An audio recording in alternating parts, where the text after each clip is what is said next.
أعوذ بالله من الشيطان الرجيم. بسم الله الرحمن الرحيم.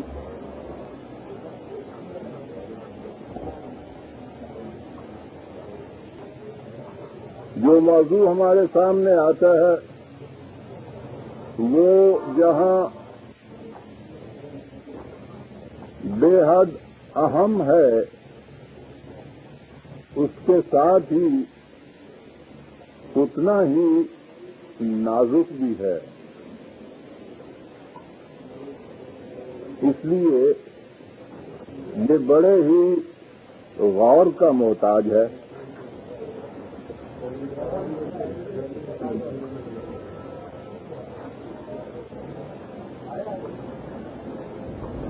سابقہ آیات میں آپ نے دیکھا ہوگا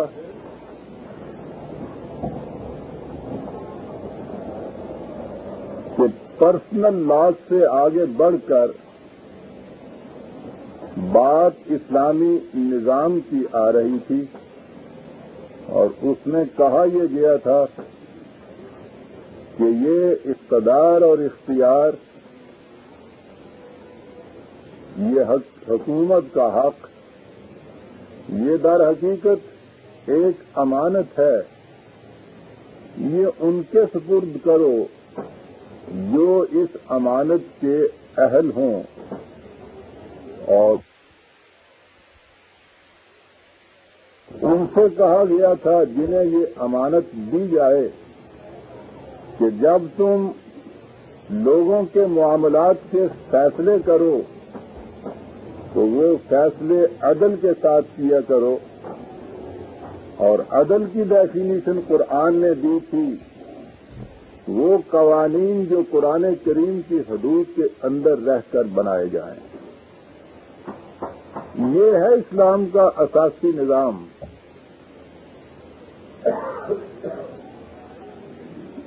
اب اسی سلسلے میں اگلی کڑی ہے کہ یا ایھا الذین آمنوا اطیعوا اللہ و اطیعوا الرسول و اولی الامر منکم فإن تنازعتم فی شیء فردوہ الی اللہ والرسول ان کنتم تؤمنون باللہ والیوم الآخر ذالک خیر و احسن تأویلا.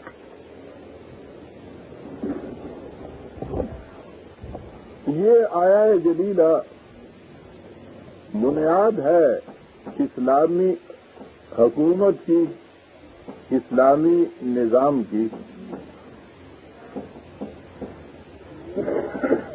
کہا یہ گیا ہے، پہلے اس کا رواں ترجمہ عام جو آپ کے سامنے آئے گا، اے ایمان والو اطاعت کرو اللہ کی اور اطاعت کرو رسول کی اور ان کی جو صاحب امر ہوں تم میں سے.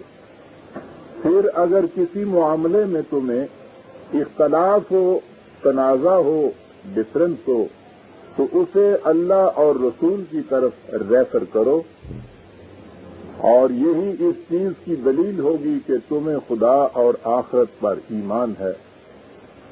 تم دیکھو گے کہ اس سے نہایت حسین نظام قائم ہوگا جو انجام کار تمہارے لیے بہت ہی بہتر ہوگا.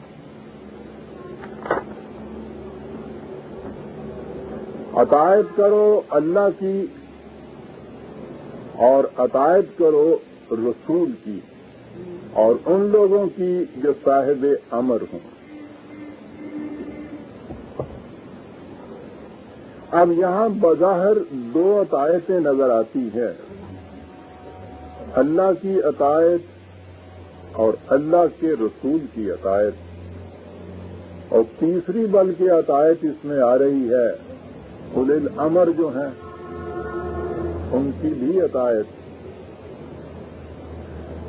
ان کی اطاعت کے متعلق بھی اگر یہ کہہ دیا جائے کہ وہ لوگ کہ جنہیں صاحب امر قرار دے رسول تو وہ ان کے ماتحت ہو جائیں گے، لیکن اس کے بعد پھر یہ دو عقائدیں تو سامنے رہ جاتی ہیں، اور یہ ایک ایسی چیز ہے کہ جو ہر ایک کی زبان پہ ہمارے ہاں اللہ اور رسول کا حکم، اللہ اور رسول کی اطاعت بڑی بنیادی چیز ہے۔ نبی اکرم صلی اللہ علیہ وسلم جب اس دنیا میں تشریف فرما تھے، آپ نے ایک نظام قائم کیا۔ اس نظام کی بنیاد یہ تھی کہ وَمَن لَّمْ يَحْكُم بِمَا أَنزَلَ اللَّهُ فَأُولَٰئِكَ هُمُ الْكَافِرُونَ 5/44 وہ آیت جو کئی بار سامنے آ گئی ہے اور اصل اور بنیاد ہے اسلامی نظام کی۔ وہ لوگ جو خدا کی کتاب کے مطابق حکومت قائم نہیں کرتے، فیصلے نہیں کرتے، انہی کو کافر کہا جاتا ہے۔ یعنی کافر اور مومن کی حد امتیاز یہی ہے کہ ما انزل اللہ کے مطابق حکومت قائم کی جائے، فیصلے قائم دیے جائیں تو یہ ایمان ہے، ایسا کرنے والے مومن ہیں، اور جہاں ایسا نہ کیا جائے وہ کفر ہے۔ اب یہ ہے بنیاد الا ان الحکم الا للہ۔ قرآن کریم میں بے شمار مقامات پر یہ ہے کہ حکومت کا حق صرف خدا کو حاصل ہے، جسے ہم کہتے ہیں لا الہ الا اللہ۔ یہ الوہیت جسے ہم معبودیت کا ترجمہ دے دیتے ہیں، پوجنے کے لائق، یہ پوجنے کی بات نہیں ہے۔ اس کے معنی بھی صاحب اختیار اور صاحب اقتدار ہی کے ہیں۔ یہ وہی حق حکومت کی بات ہے جسے ہم عبادت کہتے ہیں عربی زبان کی روح سے اور قرآن کریم کی روح سے، اس کے معنی محکومیت کے ہیں۔ معبود جسے ہم کہتے ہیں وہ حاکم ہے۔ یہاں حق حکومت صرف خدا کو حاصل ہے، لیکن خدا تو ایک غیر مرئی حقیقت ہے، آنکھوں کے سامنے نہیں، سامنے آتا نہیں، دکھائی نہیں دیتا۔ اب یہ چیز کہ وہ حکومت کس طرح سے وہ کرے گا، ہم اس کی محکومیت اختیار کس طرح سے کریں؟ تو اس کے لیے اس نے یہ کہہ دیا کہ ما انزل اللہ، ہم نے جو یہ کتاب نازل کی ہے، یہ ہمارا ضابطۂ قوانین، اس کی اطاعت اگر کی جائے تو وہ خدا کی اطاعت ہو جائے گی۔ جسے آپ حکومت کی اطاعت کہتے ہیں، حکومت کے قانون کی اطاعت ہوتی ہے۔ وہ جو اشخاص کا زمانہ تھا، شخصی حکومتیں جسے ہم کہتے ہیں، یا ڈکٹیٹر کی حکومت، اس میں تو ٹھیک ہے ایک شخص کے فیصلے کی اطاعت کی جاتی تھی، لیکن جہاں کہیں قانونی حکومت ہوگی تو حکومت کی اطاعت کے معنی ہوں گے حکومت کے قوانین کی اطاعت۔ اسی اعتبار سے خدا کی اطاعت جو ہے وہ ایک شخصی بادشاہ کی اطاعت کی طرح نہیں ہے کہ جس معاملے کے متعلق اس نے جو حکم دے دیا اس کی اطاعت کی، اس نے جو بھی احکام دینے تھے وہ قوانین کی شکل میں قرآن کریم کے اندر منضبط ہیں۔ یہ کیا ہو رہا ہے باہر؟ اس کو بہت دور چلا جائے۔ اصل یہ ہے کہ حکم اور قانون میں فرق یہ ہوتا ہے کہ حکم ہر آن بدلتا رہتا ہے، اور وہی حکم اگر غیر متبدل ہو جائے وہ قانون ہو جاتا ہے۔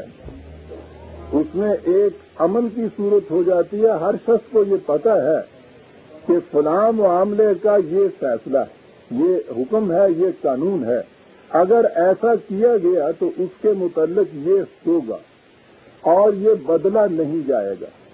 تو یوں کہیے کہ خدا کے احکام جن کے متعلق اس نے یہ کہہ دیا لا مبدل لکلمات اللہ کہ ان میں تبدیلی نہیں ہو سکتی، تو غیر متبدل احکام قانون کی شکل اختیار کر لیتے ہیں۔ اس میں یہ نہیں ہوتا کہ کبھی یہ اور کبھی وہ، بلکہ یہ کہ ہمیشہ یہ قانون بنتا ہی اس وقت ہے جب اس کے ساتھ آلویز کی شرط ہو۔ وہ جو میں کبھی کہا کرتا ہوں سائنس کے اندر جو ڈیفینیشن آپ کے ہاں لا کی ہے وہ یہی ہے کہ اف یعنی اگر ایسا ہو دین تو پھر ایسا ہوگا، آلویز ہمیشہ ایسا ہی ہوگا۔ تو یہ جو چیز تھی قرآن نے کہی کہ لا مبدل لکلمات اللہ، اس نے ان احکام یا خدا کے فیصلوں کو قانون کا درجہ دے دیا، اور اس کے بعد جب پھر یہ آخری کتاب آ گئی تو یہ ہمیشہ تک کے لیے قانون بن گیا۔ تو خدا کی عطایت، خدا کے قوانین کی عطایت ہو گئی جو اس کتاب کے اندر منضبط اور محفوظ ہے ہمیشہ کے لیے، مکمل۔ اتممت لکم، تمت وہی دوسری جگہ جو ہے، اور پھر غیر متبدل اور محفوظ، ہمیشہ کے لیے قانون کی حیثیت لیے ہوئے۔ لیکن قانون تو پھر کتاب کے اندر ہوتا ہے۔ یہ بھی بات سمجھنے تو آنے والی، دیکھی جانے والی ہے، لیکن کتاب کے الفاظ یا نقوش و حروف اپنے آپ کو خود تو نافذ نہیں کر سکتے۔ قانون کو تو نافذ کیا جاتا ہے، نافذ کیا جاتا کہ معنی یہ ہوتے ہیں کہ اسے پھر منوایا جاتا ہے۔ مانا جاتا ہے والی بات جو ہے وہ ٹھیک ہے، مومن کی تو یہی صورت ہے۔ ابھی ابھی آگے یہ ایک آیت آئے گی کہ وہ دل کی گہرائیوں سے مانا جاتا ہے۔ اس قانون کے ماننے میں مومن اپنے دل کی گہرائیوں میں بھی کوئی کسی قسم کی گرانی محسوس نہیں کرتا، وہ اس کے اپنے دل کی آواز ہوتی ہے۔ جیسے یہ قانون ہے فطرت کا کہ سانس لینے سے زندگی کا بقا ہے، اور سانس لینا باہر سے ہم کسی کے خارجی حکم کے تابع نہیں کرتے، بلکہ ہمارا اندر کا تقاضا سانس لینا ہوتا ہے۔ سانس نہ لیا جائے تو ذیق نفس ہو جاتا ہے، موت واقع ہو جاتی ہے۔ مومن جو قانون کی اطاعت کرتا ہے تو اس کی کیفیت ایسے ہی ہوتی ہے جیسے زندہ انسان یا ہر زندہ شے سانس لیتی ہے۔ اس کی اطاعت میں اسے کسی قسم کی گرانی نہیں، بلکہ گرانی کیا ہے کہ اسی میں تو اس کی زندگی کا راز منور ہوتا ہے۔ لیکن وہ لوگ بھی تو ہوتے ہیں معاشرے کے اندر جو قانون کو اس طرح سے نہیں مانتے، قانون کی خلاف ورزی کرتے ہیں، تو معاشرے کے لیے تو ضروری ہے کہ پھر ان لوگوں سے قانون کو منوایا جائے۔ منوائے جانے کے یہ معنی نہیں ہے کہ شروع سے استبداد کیا جائے، بلکہ کہا جائے کہ اگر تم نے اس مملکت کے اندر رہنا ہے تو پھر اس مملکت کے آئین و قوانین کی اطاعت تو تمہارے لیے ضروری ہوگی، اور یہ تو سیدھی سی بات ہے۔ یہاں تو قرآن اس کو انتخاب کا حق دیتا ہے، یہاں تک وہ رضامندی کی صورت ہے۔ تمہارا جی چاہے اس مملکت میں رہو، نہیں جی چاہتا یہاں نہ رہو۔ اور قرآن تو یہاں تک اس معاملے میں رعایت برتتا ہے کہ اگر دشمن کا کوئی فرد بھی تمہارے ہاں آ جائے اور پناہ چاہے تو اسے پناہ دو، پھر اسے قرآن سناؤ، کہو کہ یہ ہمارا نظام ہے، یہ ہمارے قوانین ہیں۔ وہ اس کے ماننے کے لیے تیار ہو تو تمہاری مملکت کا ایک سٹیزن ہو جائے گا، اگر وہ اس کے لیے تیار نہیں ہے تو اپنی حفاظت میں اس کو اس کے مامن تک پہنچاؤ۔ تو گویا یہاں تک تو یہ ہو گیا کہ دین میں اقرار نہیں ہے، لیکن جب کسی نے یہ مان لیا کہ میں اس مملکت کا باشندہ بن کر رہنا چاہتا ہوں پھر یہ چیز اس پہ نہیں چھوڑی جاتی کہ اس مملکت کے قوانین میں سے جس قانون کو وہ چاہے مانے اور جس کو چاہے نہ مانے، پھر تو اس کے قوانین کو ماننا ہی ہوگا۔ تو ایک کیٹیگری تو مومنین کی ہو جائے گی کہ جن کو کچھ کہنے کی ضرورت ہی نہیں ہے، وہ ان کی زندگی کا تقاضا بن جائیں گے وہ قوانین، یا جنہیں ہم اقدار کہتے ہیں، ویلیوز جن کو لائف کی کہتے ہیں۔ لیکن اس قسم کے افراد تو رہتے ہی ہیں بالآخر بہرحال، کہ جن سے اس کی خلاف ورزی ہوتی ہے یا خلاف ورزی کرتے ہیں وہ انٹینشنلی۔ تو مملکت کا تو یہ فریضہ ہے کہ قوانین کی اطاعت کرائے، تو یہ اطاعت صرف کتاب نہیں کرا سکتی، ایک زندہ اتھارٹی کی ضرورت ہے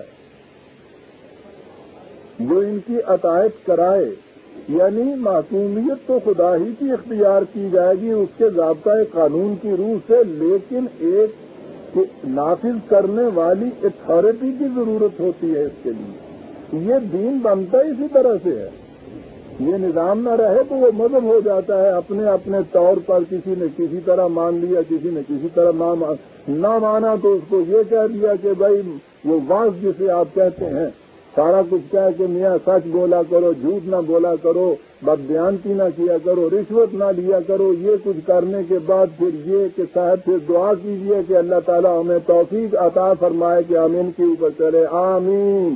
اور پھر رشوت لینے والا رشوت لینے لگا، جھوٹ بولنے والا جھوٹ بولنے لگا، یہ کہنے والا بھی جو چیزیں آئے کرنے لگا۔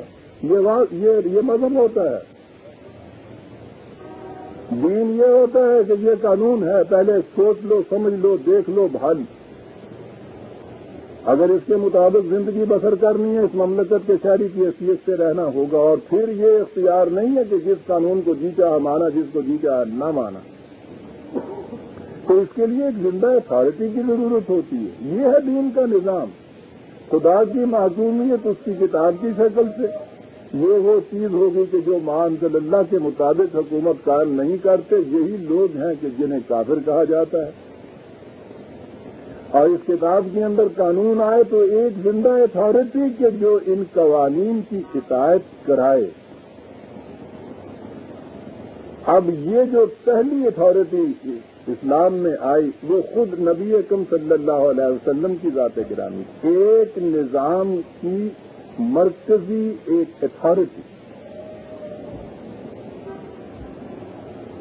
اب انہوں نے آپ نے پھر مملکت تو وسیع ہوتی ہے، ایک ہی شخص تو ساری مملکت کے امور کے فیصلے نہیں کرتا، اسے اپنے افسران ماتحت مقرر کرنے پڑتے ہیں۔ آج کی اصطلاح میں عرض کر رہا ہوں، یہ جو ہے نیچے مقرر ہوئے انہیں اولی الامر منکم کہا جائے گا، جن کے سپرد کیے جائیں کچھ کام ایڈمنسٹریشن کے، نظام کے، انتظام کے۔ اب یہ نظام کی شکل ہمارے سامنے آ گئی۔ سیکولر نظام میں تو زندہ اتھارٹی تک جا کے ہم رک جائیں گے، وہ آخری شکل ہوگی۔ قانون بنانے والی پارلیمنٹ اسے کہہ لیجیے، آخری شکل، اس کے اوپر کوئی پابندی نہیں۔ جمہوریت ہے تو 51 نے جو قانون پاس کر دیا مملکت کا، وہ آپ کی مملکت کا قانون آخری بن گیا، اس کے اوپر کوئی اور پابندی نہیں ہے۔ نافذ کرنے والا جو ہے وہ اس قانون کو نافذ کرتا چلا جائے گا، اس کو یہ حق حاصل نہیں ہے کہ اس کے اندر مثلاً تبدیلی کرے۔ بہترین نظام جو انسان اس وقت تک سوچ سکتا ہے وہ یہی ہے۔ اسلام کا نظام، قرآن کا نظام یا دین جسے ہم کہتے ہیں، وہ ایک قدم آگے چلتا ہے۔ وہ یہ کہتا ہے کہ نہ تو مجلس قانون ساز اس معاملے میں اقتدار مطلق ایبسلیوٹ اتھارٹی کی مالک ہے، نہ یہ نافذ کرنے والا کوئی اپنے اختیار سے کام کر سکتا ہے۔ قانون سازی کا انہیں حق نہیں ہے، قوانین دیے گئے ہیں، قوانین بنانے کی حدود مقرر کی گئی ہیں، تلک حدود اللہ۔ قانون ساز اتھارٹی آپ کے ہاں کی بھی، وہ کوئی بھی آپ رکھ لیں، وہ قوانین کی قرآن کی مقرر کردہ حدود کے اندر رہتے ہوئے جزوی قانون بنا سکتے ہیں. تو گویا جہاں آپ کے ہاں کی دنیا کے نظام میں جسے آپ سیکولر کہتے ہیں جو آخری حد تھی یا آخری اتھارٹی تھی، دین کے نظام میں وہ آخری اتھارٹی نہیں رہتی، بلکہ آخری اتھارٹی خدا کی کتاب ہوتی ہے اور اسی کو خدا کہا جاتا ہے، یعنی خدا کے فیصلے.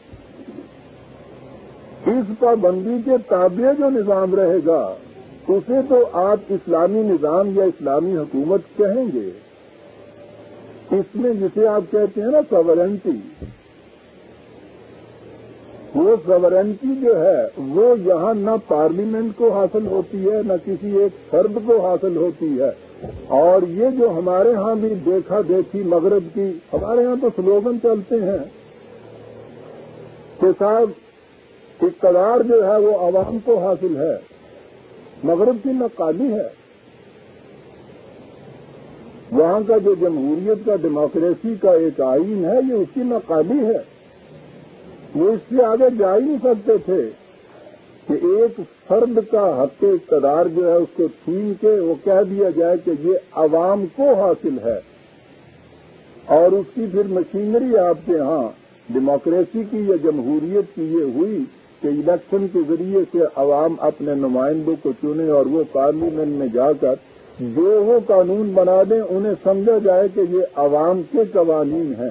عوام نے اپنا حق جو ہے اختیارات جو ہیں یا اقتدار جو ہے اس کو ایکسرسائز کیا ہے. میں اس وقت اس میں نہیں جانا چاہتا کہ یہ بجائے خیز کس قدر ایک ناقص چیز ہے اور غلط تصور ہے کہ ایک شخص کو جس کو آپ ایک ووٹ دے دیتے ہیں پھر وہ 5 سال تک جو وہاں کہتا رہے وہ یوں کہو کہ تمہارا کہا ہوا ہے. یعنی خواہ وہ میری مرضی کے خلاف ہی کیوں نہ ہو لیکن تمہیں سمجھنا پڑے گا کہ وہ تمہارا ہی ترجمان ہے وہاں بیٹھا ہوا. خیر یہ دوسری بات ہے. میں دین کے نظام میں کہہ رہا تھا کہ وہاں آخری اتھارٹی عوام کو بھی حاصل نہیں ہے، کسی کو بھی حاصل نہیں ہے. انل حکم الا للہ، آخری اتھارٹی ساورنٹی وہاں جو ہے وہ خدا کی ہے. اور یہ کوئی ذہنی اور عقیدے کی بات نہیں ہے کہ نظری طور پر میں نے مان لیا کہ ہاں صاحب حق حکومت تو اسی کو حاصل ہے اور پھر اس کے بعد یا ہر مولوی صاحب کا فتویٰ حق حکومت یا ہر حکومت کا فیصلہ حق حکومت تو ویسے سب ہے تو وہ اللہ کا ہی سب کچھ. وہی جو میں کہا کرتا ہوں وہ جو مکانوں کے باہر لکھا ہوا ہوتا ہے کہ یہ ہے تو ملکیت خدائی کی، چند روزہ میرے پاس امانت ہے اور وہ ساری عمر کے لیے جس کی ملکیت ہے نہ وہ لینے کے لیے آتا ہے نہ یہ دینے کو تیار ہیں، خود بیچتے ہیں، کرایہ بھی اس کا وصول کرتے ہیں، رہ رہے ہیں، دوسرے کے کو دے دیتے ہیں، مرنے کے بعد وراثت میں چلا جاتا ہے اور چلا جا رہا ہے نسلاً در نسلاً اسی طرح سے. اور اس کے بعد یہ کہ صاحب ہے یہ خدا کا حقیقت میں یہ مذہب کا فریب ہے. دین ذہنی اعتقادی چیز نہیں ہے. دین اعتقادات کو عمل کے اندر لاتا ہے. وہ جب کہتا ہے کہ حق حکومت یا ساورینٹی جو ہے اٹ بلانگس ٹو اللہ تو اس کے معنی اعتقادی چیز نہیں ہے، تو ایک عملی چیز ہے. اور وہ عملی چیز یہ ہے کہ ساورینٹی بھی اپنا اقتدار اپنے قانون کے ذریعے منواتی ہے. قانون خدا نے دے دیا اپنی کتاب کے اندر، اب ساورینٹی جو ہے وہ اس کتاب کو حاصل ہے، نہ ایک فرد کو نہ عوام کو، کسی کو اور حاصل نہیں. من لم یحکم بما انزل اللہ فاولئک هم الکافرون.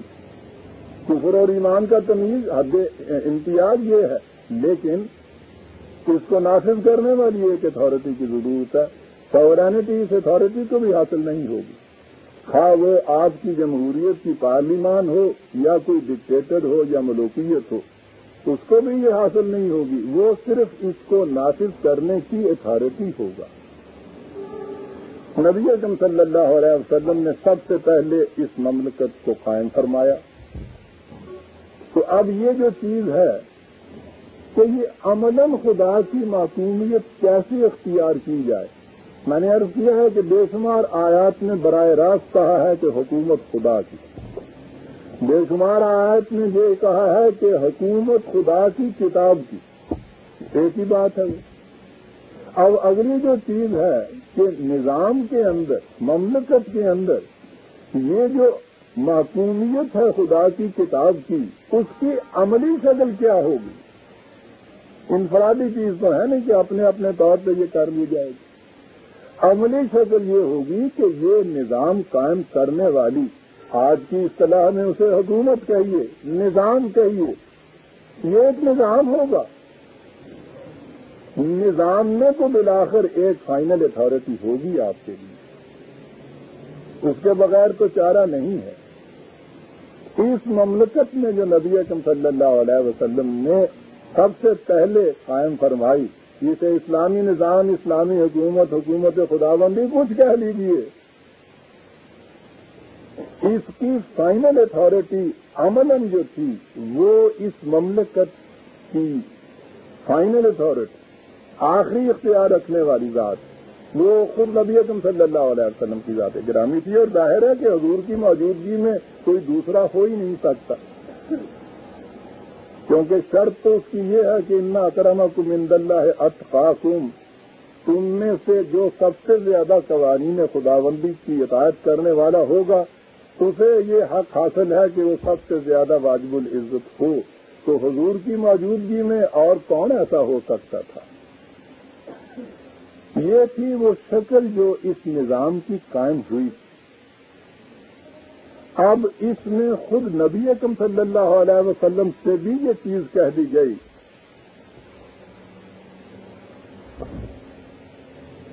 کہ لوگوں کے معاملات کے اندر آپس میں ان کے اختلافات ہوں گے، نزاع ہوگا، اور کہا گیا لوگوں سے کہ وَمَا اخْتَلَفْتُمْ فِيهِ مِنْ شَيْءٍ فَحُكْمُهُ إِلَى اللَّهِ، یہاں کہیں تمہیں اختلاف پیدا ہو، اس کا فیصلہ، اس کا حکم، آخری فیصلہ جسے آپ کہتے ہیں، وہ صرف خدا کی طرف ہوگا۔ 42/10، 42/10۔ لیکن اس آخری فیصلے کے لیے جیسے میں نے عرض کیا ہے، یہ شکل نہیں تھی کہ اپنے طور پہ ہم دونوں کا یا میرا کوئی معاملہ کہیں ہوا، ہم نے خود ہی کچھ فیصلہ کر لیا۔ ایک منضبط نظام کے اندر یہ شکل نہیں ہوتی، وہاں جانا پڑتا ہے آپ کو حکومت کی طرف، نظام کی طرف، نظام کے نمائندے کی طرف، اور یہ جو سب سے بڑا سربراہ تھا اس نظام کا، اس مملکت کا، خود نبی اکرم صلی اللہ علیہ وسلم، ان کے متعلق کہہ دیا قرآن کریم نے 5/48، 5/48، وَأَنزَلْنَا إِلَيْكَ الْكِتَابَ بِالْحَقِّ، اے رسول ہم نے تیری طرف یہ کتاب حق کے ساتھ نازل کی، مصدقا لما بین یدیہ من الکتاب ومہیمنا علیہ، اس سے پہلے جتنی صداقتیں سچائیاں آئی ہیں یہ ان کو سچ کر کے دکھا دے گا، جو وعدے ان کے اندر کیے گئے ہیں ان کے اوپر یہ مہیمن ہے۔ وہ تمام سچائیاں جو پہلے آئی تھی وہ ساری اس کے اندر دے دی ہیں ہم نے۔ اب اس کے بعد یہ ہمارا لیٹسٹ ایڈیشن ہے حکومت خداوندی کے ضابطۂ قوانین کا۔ اب اطاعت اسی کی ہوگی۔ وہ جو کہا کرتے ہیں کہ تمام مذاہب میں عالمگیر سچائیاں پائی جاتی ہیں اور اپنی اپنی جگہ وہ اطاعت کر لیں، تو قرآن اسلام کہتا میرا کام بن گیا۔ حدیث بے خبرہ ہے۔ قرآن کے نازل ہونے کے بعد اب خدا کی طرف سے دی ہوئی سچائیاں اپنی اصلی شکل میں کسی اور جگہ موجود نہیں ہے۔ وہ مہیمن علیہ ہے، اس ضابطے کے اندر وہ ساری جتنی رکھی جانی مقصود تھی خدا کو قیامت تک کے لیے اپنی آخری مکمل شکل کے اندر لامبدل غیر متبدل مکمل شکل کے اندر اس قرآن میں آ گئی۔ وہ مہیمن علیہ، لیٹسٹ ایڈیشن اس کی، محفوظ ایڈیشن اس کی، پوری انسانیت کے لیے اب ہے۔ یہ سوال ہی نہیں ہے کہ اس کے بعد مذاہب تو دنیا میں کیوں ہو سکتے ہیں اپنی اپنی جگہ، دین تو ایک ہی ہو سکتا ہے۔ کسی مملکت میں دو نظام حکومت کے نہیں چل سکتے، اور مملکت خداوندی نے تو آخر الامر پوری انسانیت کو محیط ہونا ہے، اس لیے دو ضوابط قانون کے وہاں ہو ہی نہیں سکتے خدا کی طرف سے، وہ تو ایک ہی ہوگا۔ تو یہ ہے جو آخری ضابطہ ہے مہیمن علیہ، اور کہا ہے رسول اللہ صلی اللہ علیہ وسلم سے فاحکم بینہم بما انزل اللہ، تیری طرف لوگ آئیں گے اپنے اختلافی معاملات کو لیے ہوئے، تو اس کتاب کے مطابق ان کے فیصلے کر۔ یعنی اس فائنل اتھارٹی سے بھی یہ کہا گیا کہ کام تیرا یہ ہے کہ اس کے مطابق جتنے وہ کنکریٹ کیسز تمہارے پاس آئیں ان کے فیصلے اس کے مطابق کیے جائیں۔ وَلَا تَتَّبِعْ أَهْوَاءَهُمْ عَمَّا جَاءَكَ مِنَ الْحَقِّ، اب جب کہ یہ حق کا ضابطہ تیری طرف آ گیا تو اب تمہیں کسی کے خیالات اور جذبات کا اتباع کرنے کی ضرورت نہیں رہی، کسی کے مطابق تم نے یہ فیصلے کیے چلے جانا ہے صاحب۔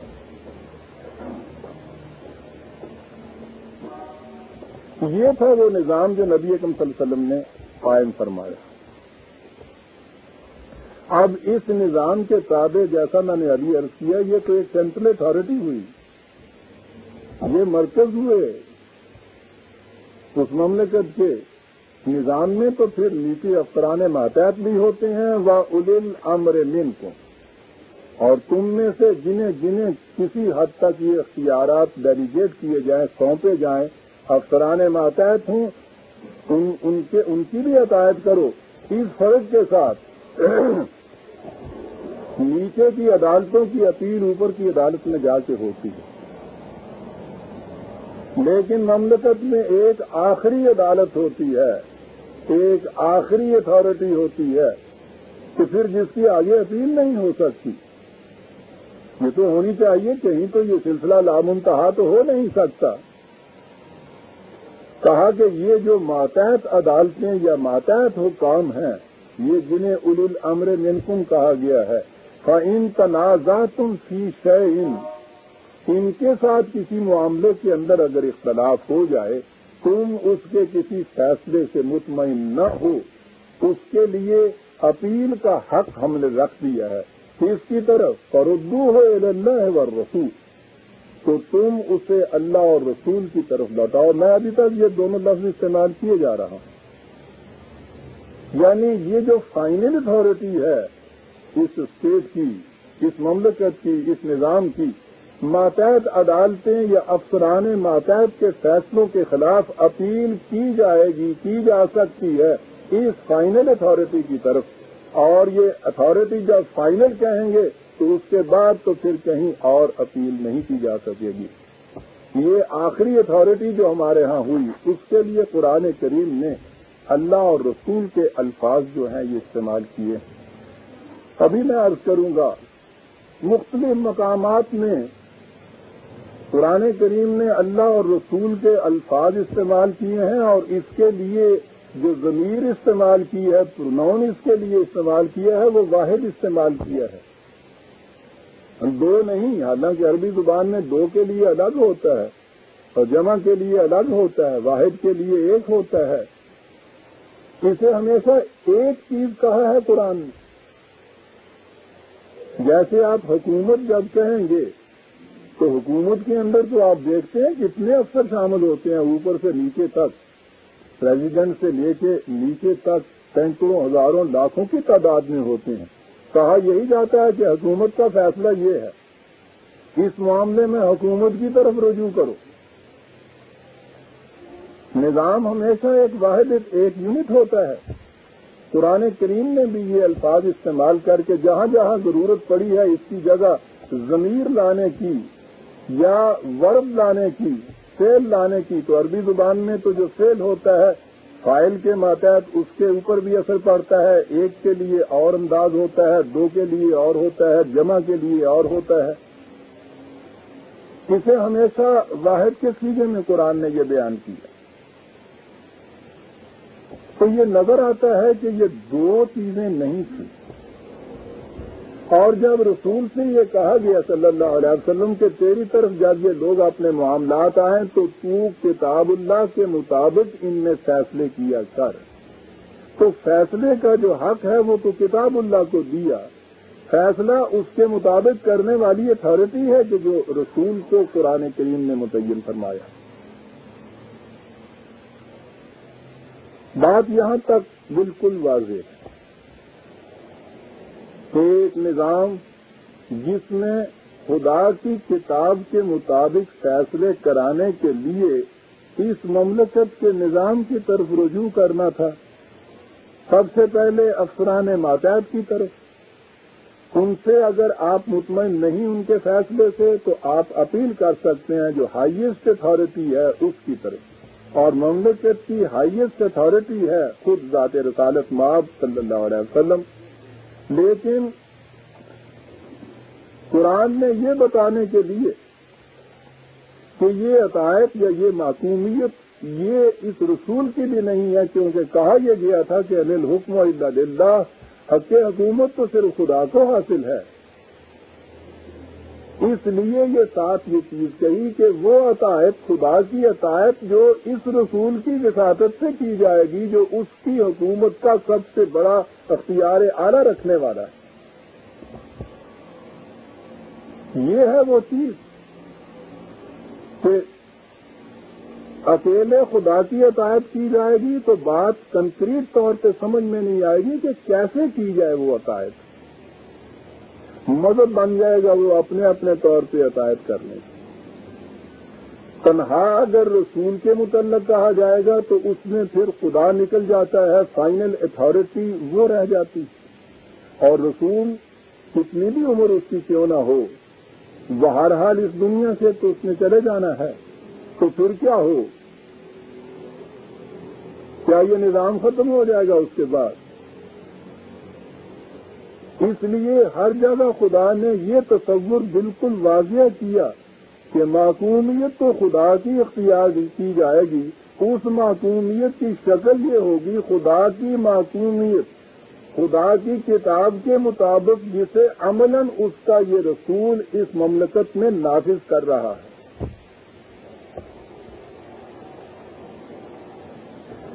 نبی اکرم صلی اللہ علیہ وسلم دنیا سے تشریف لے جاتے ہیں، اس وقت یہ پہلی دفعہ خیال پیدا ہوتا ہے کہ اب کیا شکل ہو۔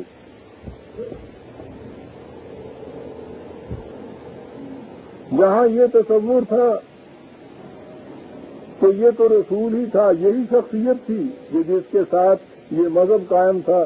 مذہب کی دنیا میں تو یہی ہوتا ہے، شخصیت ہوتی ہے، اور یہی وجہ ہے کہ وہ شخصیت جب دنیا میں نہیں رہتی تو اس کے بعد آپ کو اس کے یہ نشانات جو ہیں، یہ مقبرے حضرت صاحب کے اور یہ گنبدیں اور یہ پھر ان کے کوئی نشان پا اور ان کی ساری چیزیں، یہ سمبل ان کے آپ قائم کرتے ہیں، کیونکہ انہیں ان کی ذات کو آپ نے اپنے ذہن میں تصور کر لیا تھا ایک اتھارٹی، اب نہیں ہے تو ان کی جگہ ان کا یہی کچھ صحیح۔ لیکن یہ تو دین کا نظام تھا۔ نبی اکرم صلی اللہ علیہ وسلم کے متعلق قرآن نے یہ کہہ دیا 3/143 1/3/143 بڑی اہم آیت ہے نظام اسلامی کے مختلف عناصر اور عناصر ترکیبی کو سمجھنے کے لیے۔ پھر دوہرا دوں، میں نے کہا تھا کہ بڑا اہم بھی ہے اور نازک مسئلہ ہے، نزاکت اس کی اب آتی ہے۔ خدا کی معصومیت اس کی کتاب کے توسط سے جسے عملاً یہ نظام نافذ کرے گا، جس کا سربراہ رسول اللہ کی زندگی میں نبی اکرم صلی اللہ علیہ وسلم تھے۔ یہاں تک بات صاف ہے۔ الجھاؤ پیدا ہوتا ہے حضور کے بعد۔ قرآن نے اسی لیے حضور کی زندگی میں یہ چیز کہہ دی کہ وما محمد الا رسول قد خلت من قبلہ الرسل، محمد بھی اس کے سوا کچھ نہیں کہ خدا کا ایک رسول ہے، پیغمبر ہے اس کا۔ اس سے پہلے بھی خدا کے رسول آتے رہے، اپنے اپنے وقت سے اپنا مشن پورا کر کے یہاں سے چلے جاتے رہے۔ افإن مات او قتل انقلبتم علی اعقابکم، کیا کل کو اگر یہ فوت ہو جائے یا قتل کر دیا جائے تو اس کے بعد تم یہ سمجھ کے کہ صاحب یہ دین جو تھا یہ تو اس شخصیت کے ساتھ وابستہ تھا، وہ دنیا میں باقی نہیں رہی، اس لیے وہ دین بھی باقی نہیں رہا، تو کیا اس کے بعد پھر تم اپنے ہاں وہی پرانے نظام جو ہے انہی کو تم نافذ کر لو گے؟ پھر لوٹ جاؤ گے اپنی روش کہن کی طرف. جو ایسا کرے گا وَمَن يَنْقَلِبْ عَلَىٰ عَقِبَيْهِ فَلَن يَضُرَّ اللَّهَ شَيْئًا، تو جو ایسا کرے گا وہ اپنا ہی نقصان کرے گا، خدا کا تو کوئی نقصان نہیں ہوگا. یہ تو دنیاوی حکومتوں کی بات ہوتی ہے کہ اگر یہ رعایا باغی ہو جائے تو اس کی حکومت باقی نہیں رہتی. تو کہا ہماری حکومت تو تمہاری محتاج ہے نہیں، اس لیے اگر تم پلٹ جاؤ گے کہ اب وہ نظام باقی نہیں رہا تو اس کا نتیجہ یہ کہ تم ہی کچھ نقصان اٹھاؤ گے، خدا کا تو کچھ نہیں بگڑے گا. بات یہ بڑی اہم کہہ دی گئی.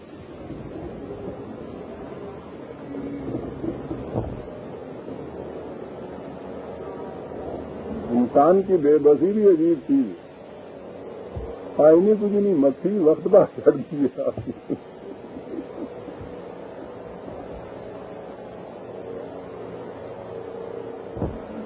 جی ہاں،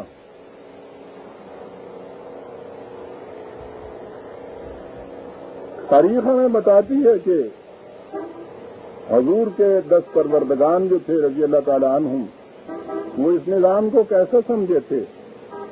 اور اس آیت کی صحیح تفسیر بھی اس وقت سامنے آتی ہے. تاریخ میں آئے کہ نبی اکرم صلی اللہ علیہ وسلم کی وفات کے بعد ابھی تجہیز و تقسیم بھی نہیں ہوئی تھی جسے کہتے ہیں، اور ضمن یہ بات سامنے آ گئی جو وہ کہا جاتا ہے نا کہ صاحب حضور کی ابھی لاش بھی باہر پڑی ہوئی تھی اور ان لوگوں کو خلافت کی پڑ گئی.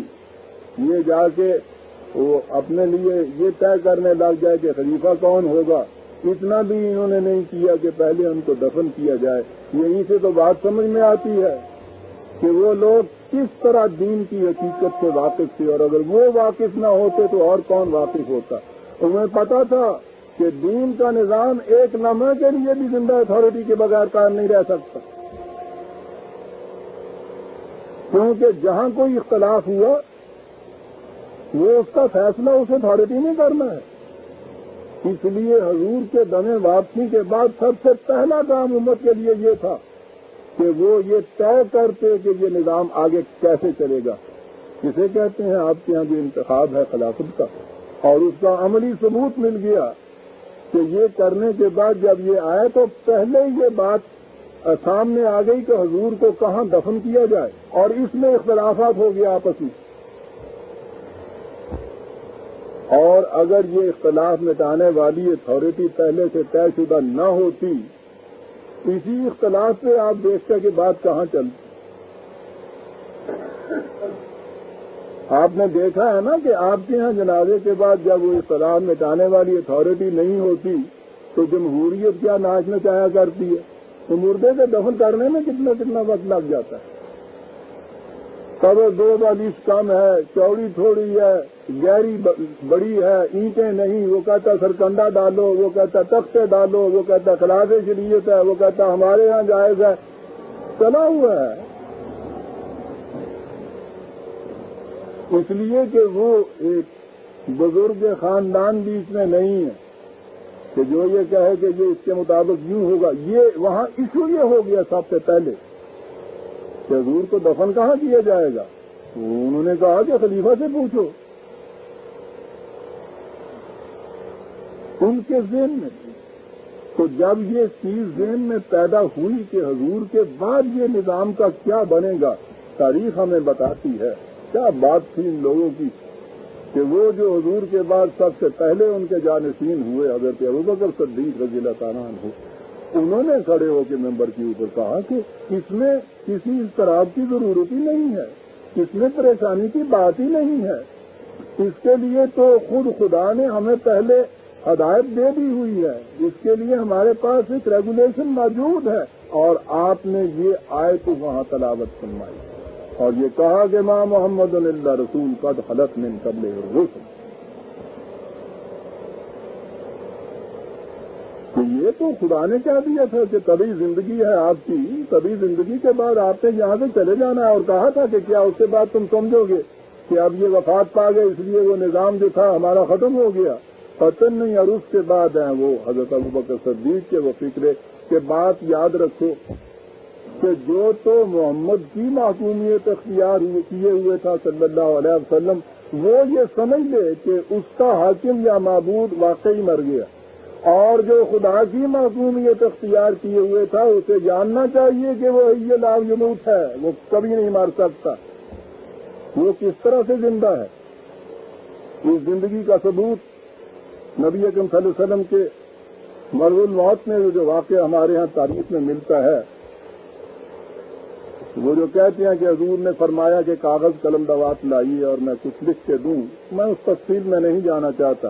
وہاں بڑی اہم بات ہے کہ اس کے بعد حضور پہ غاشتاری ہوا، اس کا موقع نہ ملا تو بات یہ ہوئی کہ وہ کچھ لکھا لینا چاہیے، اور وہاں وہ چیز ہے کہ حضرت عمر رضی اللہ تعالیٰ عنہ نے کہا کہ نہیں، اس کی ضرورت نہیں، حسبنا کتاب اللہ، ہمارے پاس کتاب اللہ موجود ہے اور وہ کافی ہے ہر معاملے کے لیے، اس لیے اس سے کوئی کمی واقعہ نہیں ہو جائے گی کہ اگر اس وقت کوئی بات جو تھی اگر حضور سے لکھوانے سے رہ گئی اور حضور اس طرح سے ہی دنیا سے تشریف لے گیا تو کوئی بات نہیں ہے۔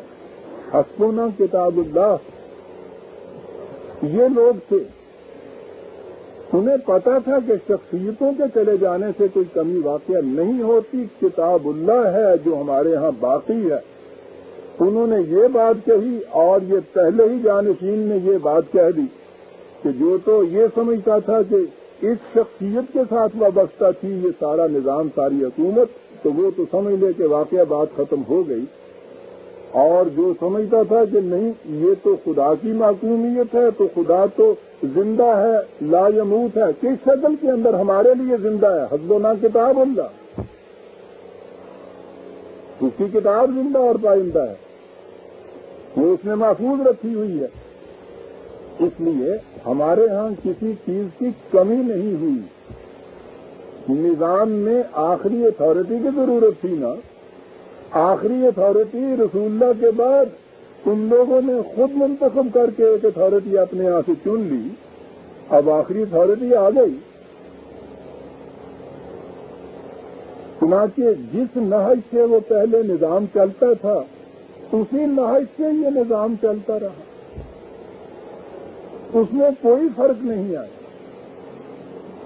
اسی طرح سے اولو الامر کی عطایت احکام جو تھے گورنر کے ولایات میں یا ان کے بھی نیچے جو افسران ماتحت تھے ان کی عطایت کی جاتی تھی، ان کے فیصلوں کے خلاف اپیل جو تھی وہ اب اپیل نبی اکرم صلی اللہ علیہ وسلم کی ذات گرامی کے بجائے وہ جو خلیفہ حاضر تھا حضرت ابوبکر صدیق ان کے پاس آتے تھے وہ معاملات۔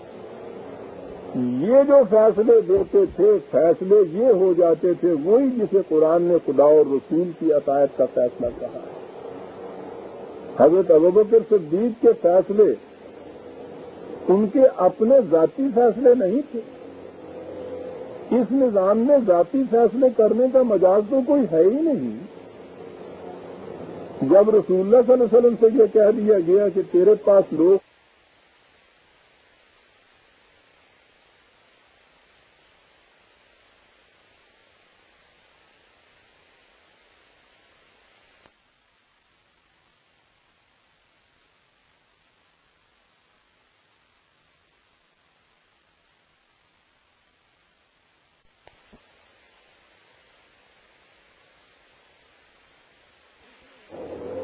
اس نظام میں ذاتی فیصلے کرنے کا مجاز تو کوئی ہے ہی نہیں۔ جب رسول اللہ صلی اللہ علیہ وسلم سے یہ کہہ دیا گیا کہ تیرے پاس لوگ آئیں گے جب اپنے نظام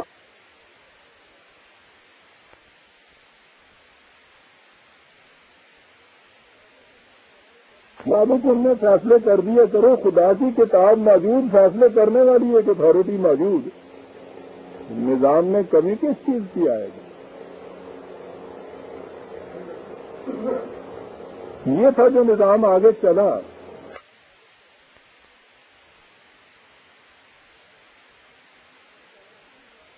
کتاب کے مطابق ان میں فیصلے کر دیا کرو، خدا کی کتاب موجود، فیصلے کرنے والی ایک اتھارٹی موجود، نظام میں کمی کس چیز کی آئے گی؟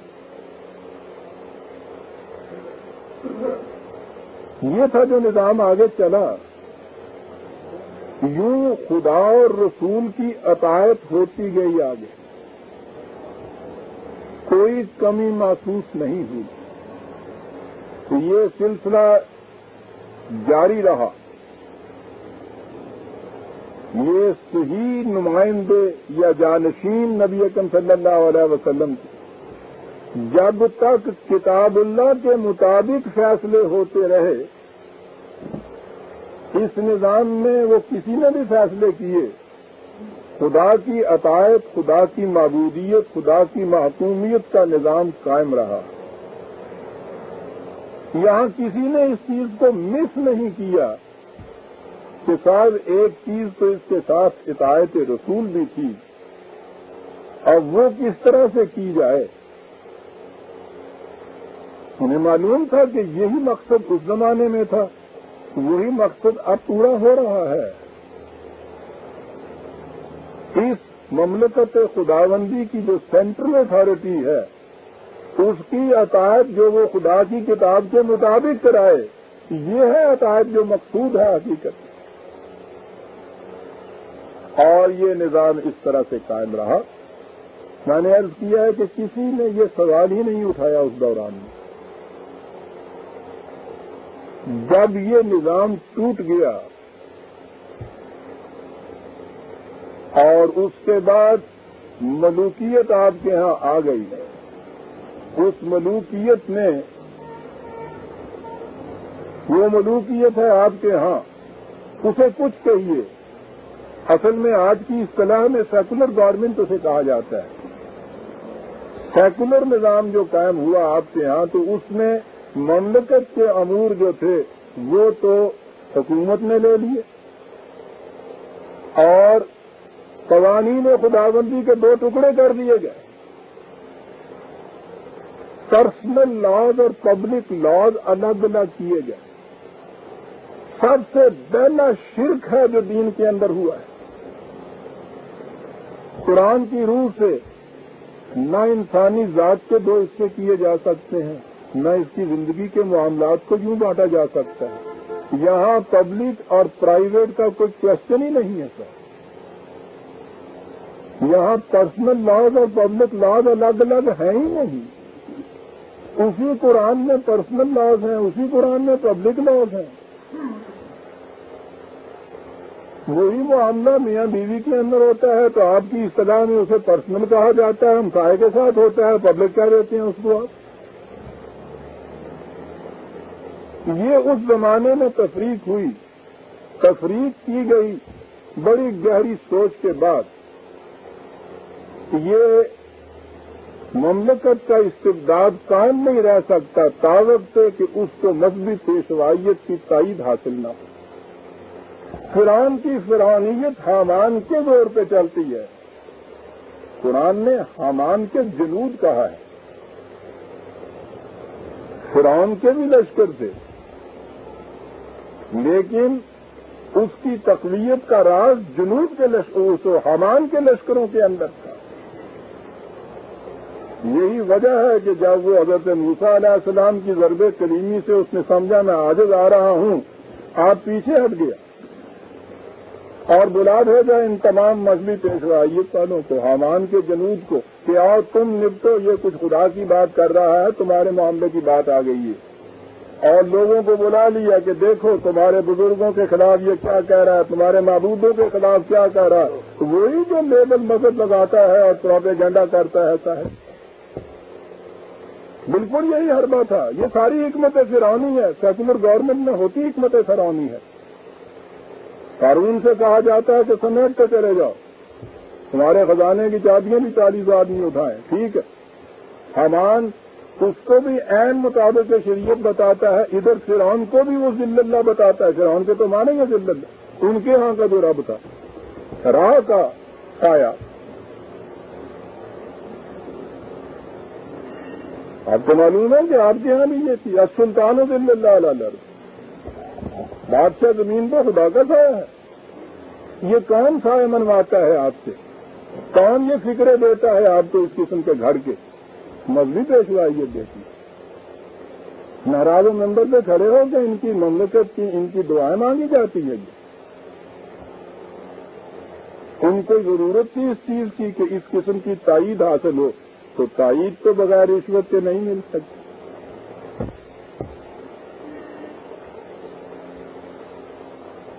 تو کیا انہوں نے کہا کہ ایک تو معاملے خام خواہ کے لیے درد سر، یہ ان کے ہاں کے نجی معاملے، یہ فیملی کے معاملے، یہ پرائیویٹ معاملے، یہ حصہ الگ کر کے وہ ان کی تفویض میں دے دیے، تو یہ تمہاری مملکت کی بات ہے۔ اب ان کے ہاتھ میں اقتدار آ گیا، بڑی چیز ہوتی ہے اقتدار، یعنی اقتدار آج تو یہ بات یوں ہی مذاق سی ہو گئی ہے، ورنہ یہ اقتدار کچھ ہوتا ہے اقتدار نہیں تھا کہ وہاں بیٹھے ہوئے آپ میاں بیوی اچھے بھلے گھر میں بس رہے ہیں، رس رہے ہیں، راضی ہیں، آپ کی رضامندی سے نکاح ہوا، کسی دوسرے کو دخل کی بات نہیں ہے، وہاں بیٹھے ہوئے فیصلہ کیا کہ صاحب ان کے اعتقاد جو ہیں وہ کچھ خراب ہو گئے ہیں، اس لیے ان کی بیوی پہ طلاق۔ شرعی اقتدار کے مطابق وہ بیوی نہیں رہتی اس وقت، پھر یہ معاملہ ختم۔ حد ہے اقتدار کی۔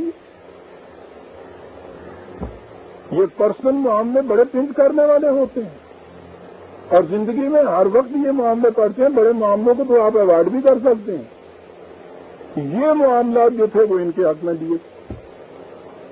شخصی معاملات کے فیصلے مذہبی پیشوائیت کرے، اور اس کے ریٹرن، اس کے صلے میں وہ محراب و منبر سے ان کے حق میں دعائیں مانگتی چلی۔ ایدہ اللہ و مملکت، ایدہ اللہ بنصرہ۔ یہ بائیفرکیشن جب ہوئی ہے، یہ سنویت جب ہوئی ہے، یہ شرک اولی جب آپ کے ہاں آیا ہے، وہاں پھر یہ بات ہوئی پیدا کہ انہوں نے یہ چیز جو کہی کہ اب یہ ان کی عطایت جو ہے اس طرح سے کی جائے۔ قرآن خالص کی طرف آتے ہیں تو وہاں تو بانس ہی نہیں رہتا، بنسری کہاں بچتی ہے؟ وہاں وہ اس قسم کی حکومت ہی کو، نہ فرعون کی حکومت ہی کو وہ خلاف قانون قرار دیتا ہے، خلاف دین قرار دیتا ہے۔ ملوکیت ہی باقی نہیں رہتی، مذہبی پیشوائیت ہی باقی نہیں رہتی۔ دہن کا ذکر کیا، یا سر ہی غائب ہے غریباں سے، دونوں ختم ہو جاتے ہیں۔ اب قرآن کی طرف کیسے آئے سر؟ پہلے تو وہاں سے اس بائیفرکیشن کی ہی سند نہیں مل سکتی، پھر اگر اس میں بھی آ جائیں تو یہ تو محدود اتنا کر دیتا ہے ہر اختیار کا، تو کہ جو ہی آپ نے فیصلہ دیا سند دینی پڑے گی آپ کو قرآن کی آیت، تو اس نے حدود مقرر کی ہیں، اس سے باہر نہیں جا سکتے۔ محدود اختیارات کے اندر تو کوئی حکومت کی لذت تو ملتی نہیں۔ حکومت تو وہی بات ہے کہ اختیار حاصل ہو، لامحدود اختیار حاصل ہو۔ اب یہ ہے عزیزان من وہ پہلا دور جس میں اس کی ضرورت پڑی کہ قرآن کے ساتھ کچھ اور بھی ہونا چاہیے، اور وہاں یہ پہلی دفعہ یہ چیز آپ کے ہاں آتی ہے کہ رسول اللہ صلی اللہ علیہ وسلم کے اوپر ایک تو قرآن نازل ہوا تھا، وَمِثْلُهُ مَعَهُ، قرآن کی مثل، قرآن کے ساتھ، قرآن کے علاوہ کچھ اور۔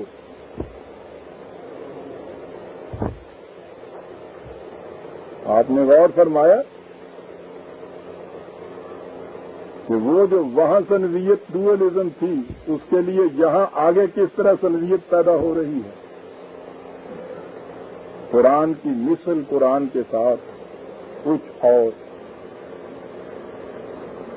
اب قرآن جو تھا وہ تو اس دفتین کے اندر موجود تھا، خدا نے اس کی حفاظت کا ذمہ لے لیا تھا، اس میں تو ایک شوشش کی کمی بیشی نہیں ہو سکتی، نہ اس میں اضافہ ہو سکے نہ اس میں تعریف ہو سکے، گنجائش نہیں رہتی اس کے اندر رہتے ہوئے۔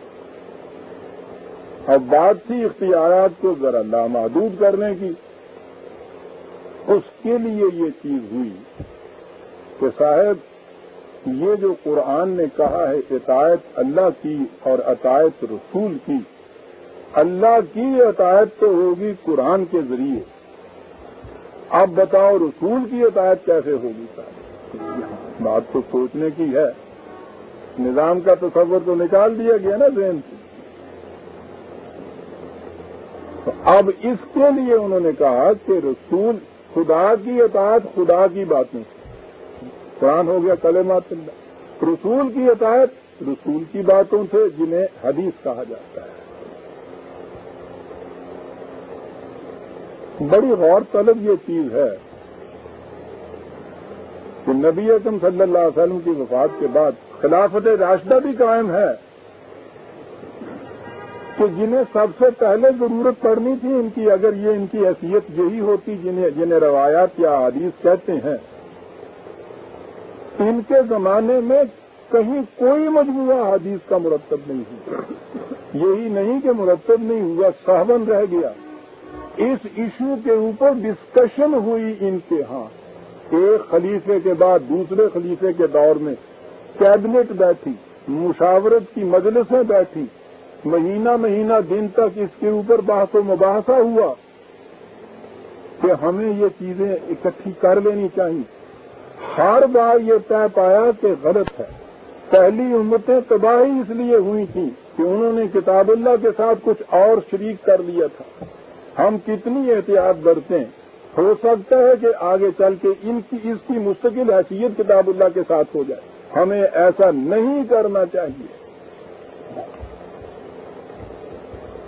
اور یہ تاریخی ان احادیث کی ہمیں بتاتی ہے، نہیں کرنے کے بعد طے جب ہوا تو یہ تو مملکت نے طے کیا تھا، اس کے بعد یہ چیز ہوئی کہ جہاں جہاں کسی کے پاس کوئی چیز اپنے طور پہ بھی لکھی ہوئی ہے وہ ساری لے آئے، یہاں لا کے وہ تلف کر دی گئی۔ حسبنا کتاب اللہ۔ اس کے بعد جو آگے چیز تھی خدا اور رسول کی اطاعت، انہوں نے کہا کہ خدا کا رسول کا جو جانشین ہے، مملکت خداوندی کا جو سربراہ اعلیٰ ہے، جو سینٹرل اتھارٹی ہے، اس کا فیصلہ ہے کتاب اللہ کی حدود کے اندر دیا ہوا۔ وہاں یہ پہلی مرتبہ ضرورت پڑی عزیزان مان۔ چنانچہ اگر موطا کو ہم الگ رکھیں، امام مالک کی جو تھی، اس میں مدینہ کے اصحاب کا کچھ معمول جو ہے صرف وہ دکھا ہے، اور اس میں بہت کم حدیثیں ہیں، 300 سے 500 تک زیادہ سے زیادہ، وہ تو ان کی وفات 140 ہجری میں ہوئی تھی، ورنہ احادیث کا سب سے پہلا مجموعہ جس کو بعد کتاب اللہ صحیح ترین کہا جاتا ہے امام بخاری کا، امام بخاری کی وفات 256 ہجری میں ہوئی ہے، 250 سال بعد رسول اللہ صلی اللہ علیہ وسلم۔ اور اس کے بعد یہ جتنے آپ کے یہاں صحائح ستہ ہے، 6 حدیث کی صحیح ترین کتابیں جنہیں کہتے ہیں، یہ ساری ان کے بعد کی ہیں۔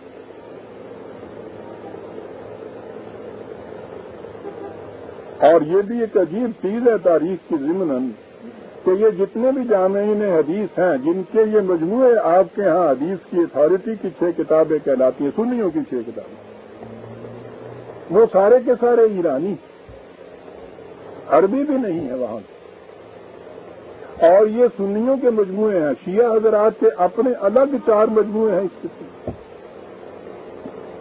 اور یہ ابھی ان میں سے انہوں نے اپنے طور پر صحیح ترین منتخب کر کے اپنے ذہن میں الگ کیے، ورنہ اس کے علاوہ جو باقی ہیں لاکھوں کی تعداد میں ہوا۔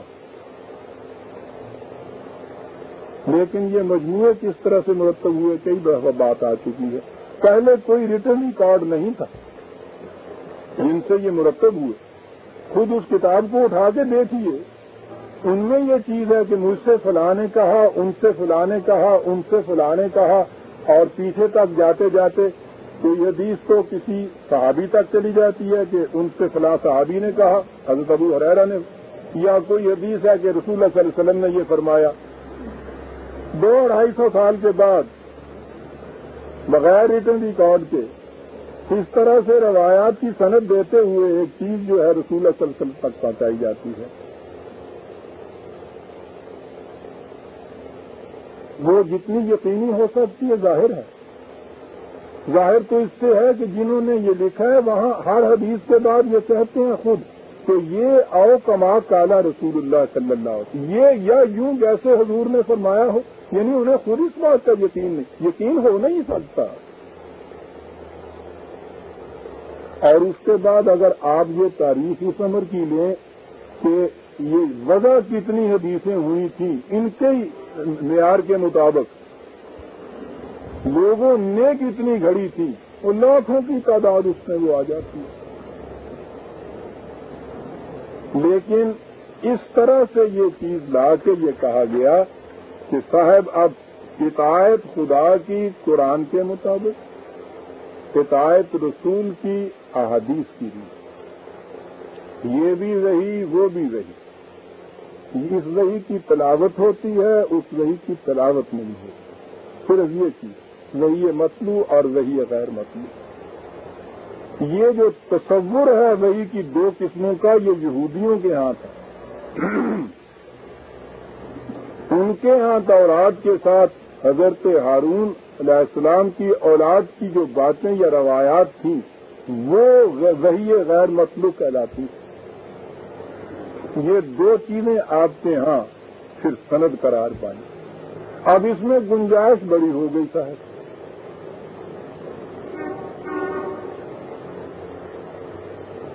ان مجموعوں کے اندر ایک ہی معاملے کے متعلق ہر جگہ آپ کو متضاد حدیثیں مل سکتی، یوں بھی اور یوں بھی. پہلے تو کہا یہ گیا کہ صاحب ان کی ضرورت اس لیے ہے کہ قرآن کریم ان کے بغیر سمجھ میں نہیں آ سکتا. قرآن کو سمجھنے کے لیے ان کی ضرورت ہے. قرآن کی یہ تفسیر یا تشریح کرتی ہیں. اچھا جی،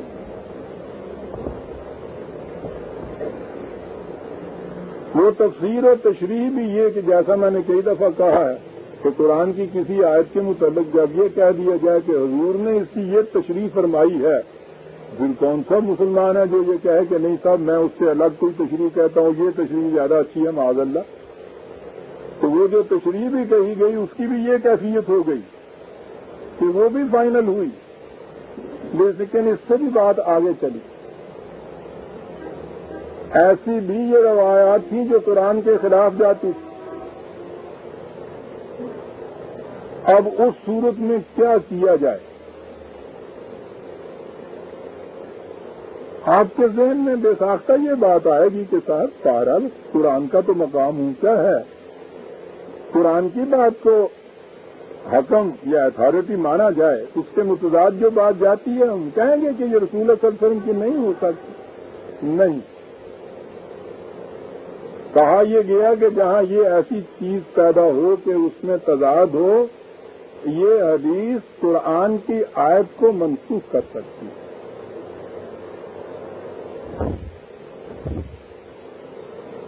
اب اس کے لیے کسی حکومت کی طرف جانے کی ضرورت نہیں رہی.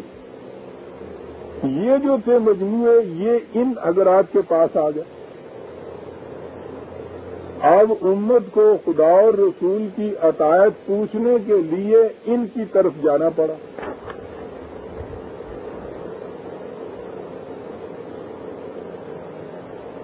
خدا اور رسول جب اطاعت ہوتی تھی، امت کی وحدت، ایک امت، ایک مملکت، ایک اس کا نظام، ایک ہی اس کے فیصلے.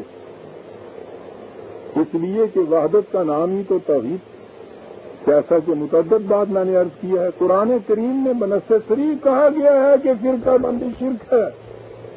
اور ہے عزیزان من، ایک ہی معاملے کے متعلق اگر آپ کو دو فیصلے ملیں،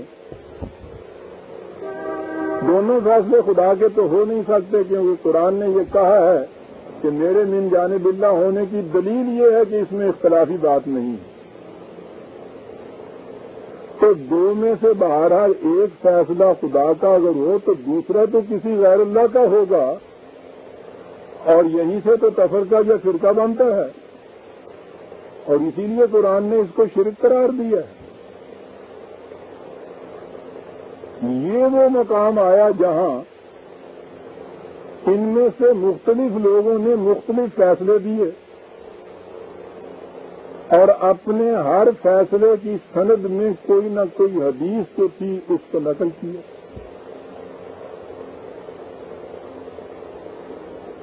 یہ بنیادی طور پہ چار جو آپ کے یہاں فقہ کے امام ہیں، یہ تو چار یوں ہی گنے جا رہے ہیں، ورنہ فرقوں کے اعتبار سے تو پوچھو نہیں کتنے فرقے آپ کے یہاں بنے، اور ان میں سے ہر ایک کی دلیل اور سند جو ہے روایت ہے۔ قرآن کریم کی آیت اوپر تبرکن لکھی جاتی ہے اور نیچے اس کے سارے احکام جو ہیں وہ احکام ان سے ہوتے ہیں۔ آپ حیران ہوں گے فرقہ بندی کہاں لے جاتی ہے۔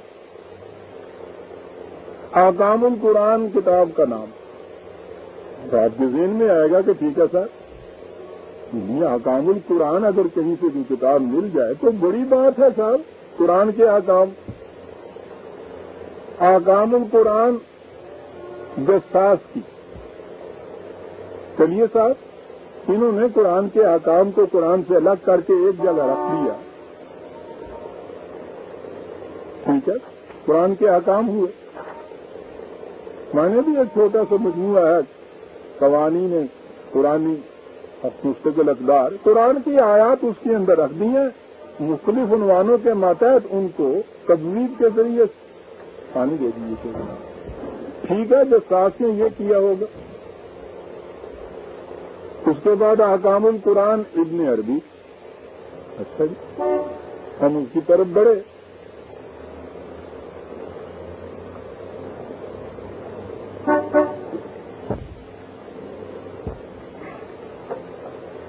آپ حیران ہوں گے کہ دونوں میں مختلف ہیں، تو یہ کیسے ہوا؟ جساس حنفی ہیں، انہوں نے کہا ہے کہ قرآن کے احکام حنفی فقہ کے مطابق، ابن العربی شافعی ہیں، انہوں نے کہا قرآن کے احکام شافعی فقہ کے مطابق۔ دونوں کتابیں موجود ہیں، میں نے دو ہی کا صرف ذکر کیا آپ کے سامنے۔ احکام القرآن حنفیوں کے مطابق، احکام القرآن شافعیوں کے مطابق، دونوں میں ایک دوسرے کے خلاف۔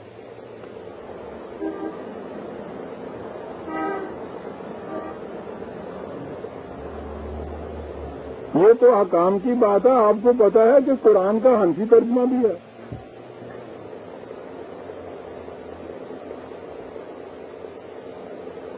ترجمہ شائع ہوا تھا تو اس کے بعد بڑی ٹھنڈی سانس بھر کے یہ کہی گئی تھی کہ صاحب یہ دیکھیے نا کہ یہ ترجمہ حنفی فقہ کے متعلق کتنا کچھ لکھا گیا ہے، اب قرآن کا کوئی حنفی فقہ ہی ہے ترجمہ یا نہیں، تو بڑی پھر انہوں نے ماری ماری جسے کہتے ہیں قرآن کا حنفی ترجمہ۔ بہرحال احکام القرآن جو ساخت کے اور احکام القرآن ابن العربی کے تو موجود ہے، یہاں موجود ہے۔ یہ کیا ہوا پھر احکام القرآن؟ قرآن کے احکام کی وہ تفسیر تشریح کچھ بھی کہہ لیجیے، ان روایات کے مطابق جنہیں حنفی فقہ والے صحیح مانتے ہیں، قرآن کے احکام کی تشریح و تفسیر ان روایات کے مطابق جنہیں شافعی المذہب جو ہے وہ صحیح مانتے ہیں، دونوں ایک دوسرے کے خلاف۔ یہ جو آپ اتنے فرقے دیکھ رہے ہیں، یہ ذہن میں بات آتی ہوگی کہ خدا کی کتاب موجود ہے، اس کی موجودگی میں یہ اتنے فرقے، تو وہ اعتراض کرنے والے جو اہل مغرب ہیں وہ تو پھر اعتراض کرتے ہیں نا، کہ دعویٰ یہ ہے کہ اس کے خدا کی طرف سے ہونے کی دلیل یہ ہے کہ اس میں کوئی اختلافی بات نہیں، اور کیفیت یہ کہ ان کے ہاں یہ کہنے کو 72,000 حقیقت 72,000 فرقے صرف اول ایک دوسرے کا ہو رہا ہے، چھوٹی چھوٹی سی بات کے اوپر دونوں اپنے یہاں سند لاتے ہیں خدا رسول.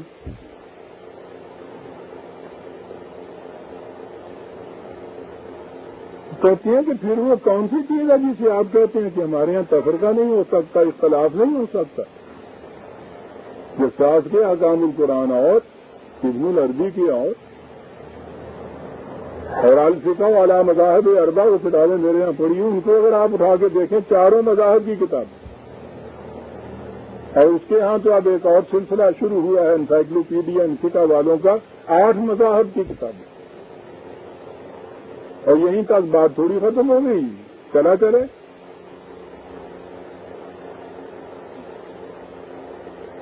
یہ کیسے ہوا؟ یہ جو اس طرح سے روایات جمع ہوئی ان کے متعلق یہ عقیدہ کہ اگر کوئی قرآن کی آیت ایسی ہے جس میں اور حدیث میں تضاد ہوتا ہے تو ان کے ہاں ہے کہ پہلے تو قرآن کی آیت کی تعویل ایسے کرو کہ وہ اس کے مطابق ہو جائے، اس کے مطابق. اور اگر کہیں ایسا ممکن نہ ہو تو پھر اس کے بعد بہرحال عمل تو حدیث کے مطابق ہوگا، کیونکہ یہ بھی وہی ہے. یہ ہے آپ کے ہاں جو چلا آ رہا ہے تصور خدا اور رسول کی عقائد کا.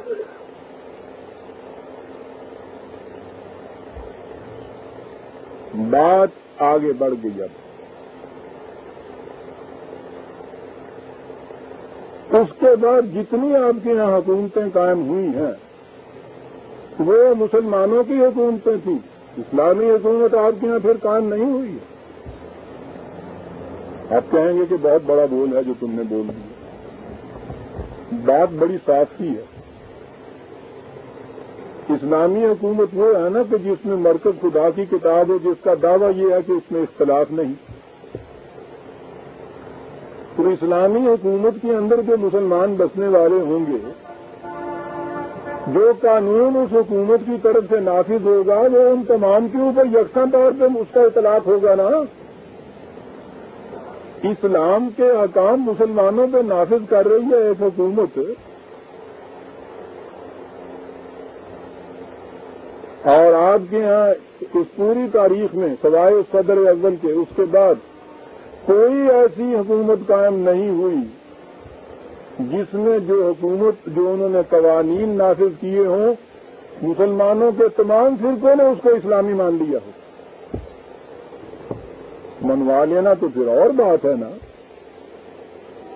وہ تو ملوکیت بھی اپنے منواتی آئی. جس فقہ یا جس فرقے سے متعلق تھی وہ حکومت کے ارباب، بادشاہ چاہیے نا، اس کی فقہ ملک کے اندر چلتی تھی، اسے منوایا جاتا تھا.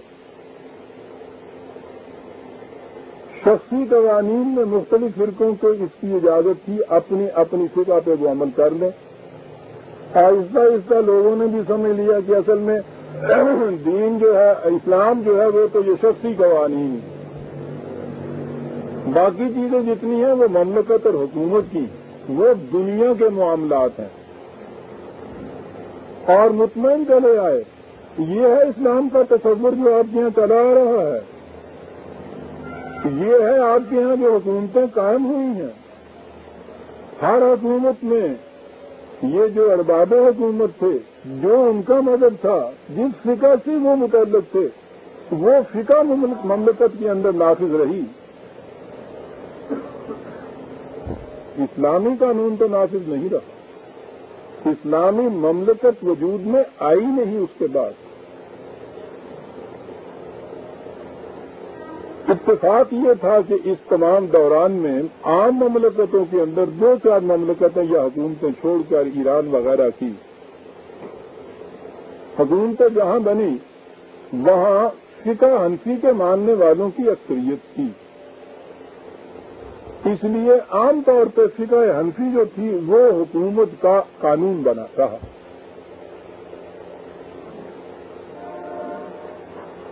لیکن جیسا کہ میں نے عرض کیا ہے، اس کا اطلاق سارے مسلمانوں کے اوپر تو نہیں ہو سکتا تھا.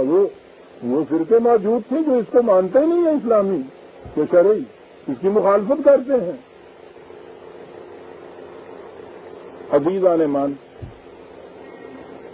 اس 1300 سال کے بعد پہلی دفعہ یہ تصور آیا کہ ایک ایسی مملکت کا تصور دیا گیا جہاں پہلے سے کوئی حکومت قائم نہیں تھی اور مسلمانوں نے پہلے سے اکثر نو حکومت قائم کرنی تھی. یہ تھی پاکستان کی تاریخ. جن کے دلوں میں دین کا صحیح تصور اور اس کے لیے محبت کا جذبہ تھا، وہ اس جذبے کے ماتحت اس تاریخ کے اندر آئے کہ اتنی دیر کے بعد ہی صحیح بہرحال طلوع سحر تو ہونے لگی ہے.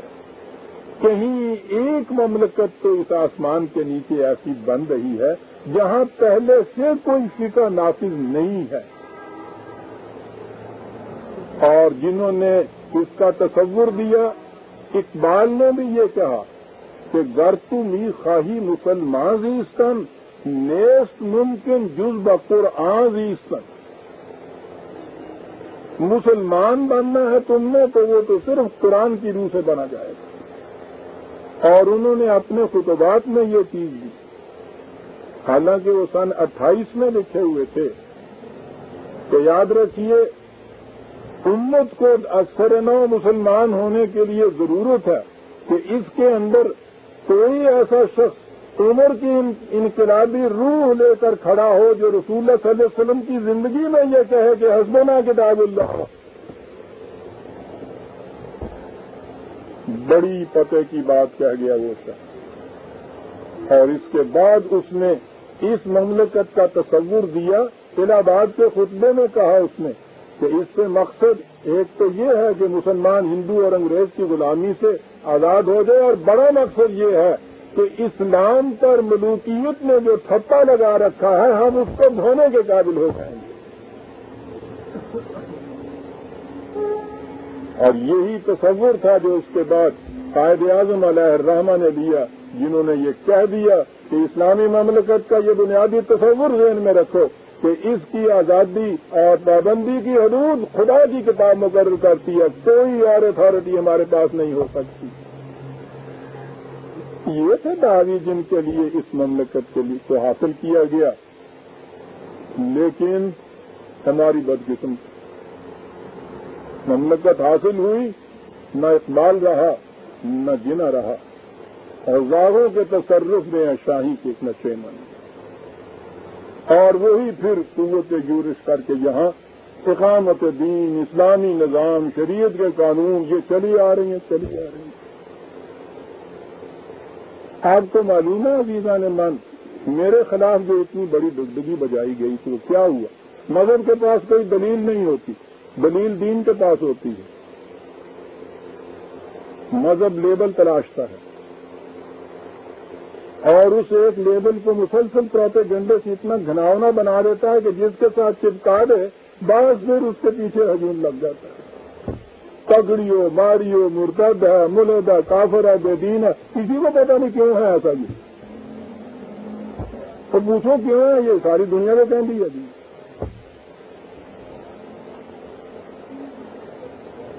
کیا تھی وہ چیز؟ کہا انہوں نے کہ مملکت کا قانون کتاب و سنت کے مطابق بنے گا. میں نے عرض کیا تھا عزیزان من، بڑا نازک مسئلہ بھی ہے. آپ نے دیکھا کہ اس میں یہ کتنی بڑی نزاکت ہے. سنت رسول اللہ صلی اللہ علیہ وسلم. کون مسلمان ہے جو اس سے انکار کرے؟ کوئی سن بھی سکتا ہے؟ بہرحال عزیزان من، میں تو زندگی کے آخری دور میں پہنچ رہا ہوں. جس بات کو قرآن کی روح سے حق سمجھتا ہوں، حق کہتا چلا آ رہا ہوں. بار بار تمام گفت و ممبر نہ تمام گفت، بالکل برہنہ کہنا چاہیے. میں نے یہ بات کہی اور اسی طرح سے اس کی تشریح کر کے یہ کہا کہ یاد رکھو اس طرح سے اسلامی مملکت نہیں قائم ہو سکتی. کسی فرقے کی حکومت تو آپ قائم کر لیں گے اسلامی نہیں ہو سکتی. تاریخ آپ کی ساری شاہد ہے کہ اس کے ساتھ آپ کوئی قانون ایسا نہیں بنا سکیں گے جو تمام مسلمان تمام فرقوں کے نزدیک مسلمہ طور پر اسلامی کہلا سکے. یہ کتاب اللہ کی روشنی میں بن سکتا ہے اگر یہاں کے مسلمانوں نے یہ طے کیا ہے کہ انہوں نے مسلمان جینا ہے تو انہیں یہ کہنا ہوگا کہ اپنی اپنی فکر کو الگ رکھ کر قرآن خالص کو اپنے لیے سند اور حجت قرار دے کر آج کے زمانے کے تقاضوں کے مطابق اپنی فکر خود یہاں مرتب کی جائے گی جو تمام مسلمانوں کے اوپر یکساں طور کے اوپر لاگو ہوگی. اسے اسلامی شریعت کہا جائے گا. یوں اسلامی مملکت بن سکے گی. ورنہ کیوں فریب دیتے ہو دوسروں کو؟ ان میں میجورٹی تو وہ تھی کہ جو بیچارے خود فریب کھائے ہوئے تھے. بالکل نیک نیتی سے وہ کہتے تھے یہ لفظ. ایسے بھی تھے جو جانتے تھے کہ ایسا نہیں ہو سکتا. چلتے گئے صاحب اس 20, 22, 23 سال کے عرصے میں جو کچھ میرا اشر ہوا وہ آپ لوگوں کے سامنے ہے. اللہ کا شکر ہے اس نے اتنی توفیق دی کہ میں اپنی اس آواز کو بلند کرتا گیا. تو جو جی میں آؤ مجھے کہہ لو. اس سے کوئی قانون ایسا نہیں بن سکتا جو تمام مسلمانوں کے نزدیک یکساں طور پہ اسلامی کہلا سکے. تو مملکت تو ایسی نہیں بن سکتی. اسلامیوں سے آپ نہیں کہہ سکتے جس میں ایک ہی قانون تمام مسلمانوں کے اوپر لاگو نہ ہو. نہیں ہو سکے گا, نہیں ہو سکے گا. اللہ کا احسان ہے حقیقت خود کو منوا لیتی ہے, مانی نہیں جاتی. آپ نے دیکھا ہوگا وہ کہ جو اس مخالفت میں میرے سب سے آگے آگے تھے اور جنہوں نے اتنی شدت سے پروپیگنڈا کیا, آپ کو معلوم ہے کہ اب اقامت دین کی سب سے بڑے ادارہ دار جماعت اسلامی کے امیر سید ابوالعلا مودودی صاحب نے اس کا اعلان کر دیا ہے کہ کتاب و سنت کی کوئی ایسی تعبیر ممکن نہیں ہے جو مسلمانوں کے تمام فرقوں کے نزدیک متفق علیہ ہو. حقیقت خود کو منوا لیتی ہے. کہا نہیں ممکن. شخصی قوانین کے لیے تو پہلے ہی وہ کانسٹیٹیوشن میں رکھوا دیتے تھے کہ ہر فرقہ شخصی قوانین میں اپنی اپنی فقہ کے مطابق عمل کر سکتا ہے. فریب یہ کیے چلا جا رہے تھے اس ملک کو کہ کم از کم پبلک لاز تو ایسے بن سکیں گے کہ جو تمام مسلمانوں کے اوپر جن کا اطلاق یکساں طور پہ کیا جائے اور وہ اسے اسلامی مانے. یہ چیز مبہم رکھی ہوئی تھی. یہ سوال اب متعین طور پہ سامنے لایا گیا کہ اب جو آپ کہہ رہے ہیں کہ ہمارا اگر اقتدار آ گیا, ہم برسر حکومت آ گیا تو ہم یہاں اسلامی نظام اسلامی قانون قائم کریں گے. یہ سوال اٹھایا گیا اور ان سے پوچھا گیا کہ وہ کون سا قانون ہوگا. انہیں کہنا پڑا یہ کہ اکثریت کا یہاں جو قانون یا فقہ ہے حنفی ہے, اس لیے یہاں وہ نافذ کی جائے گی. انہیں جواب ملا یہ کہ یہ کون سا اسلام ہے جس میں حق اور باطل کا معیار جو ہے اکثریت اور اقلیت ہے. ان فرقوں کو کیا کریں گے آپ جو یہاں اقلیت کے اندر ہیں اور جو اس فقہ حنفی کو اسلامی مانتے نہیں ہیں. آپ ان پر بل جبر یہ قانون نافذ کریں گے اور ان سے کہیں گے کہ اسے خدا اور رسول کی اطاعت سمجھ کے مانو. ہم ماننے کے لیے تیار نہیں ہیں.